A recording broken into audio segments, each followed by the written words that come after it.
Hey, what's up? This is Ricardo at Parts People, and in this video, we'll outline the steps for completing a part replacement on your Dell PC. Visit our website and use this coupon for a 5% off discount.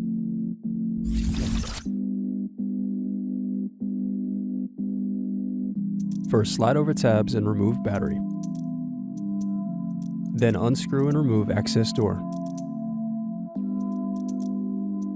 Next, unscrew and slide out hard drive. Then unscrew and remove hard drive caddy.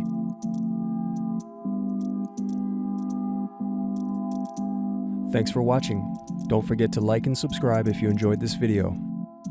And if you need more, check out this playlist to watch other tutorials for your laptop.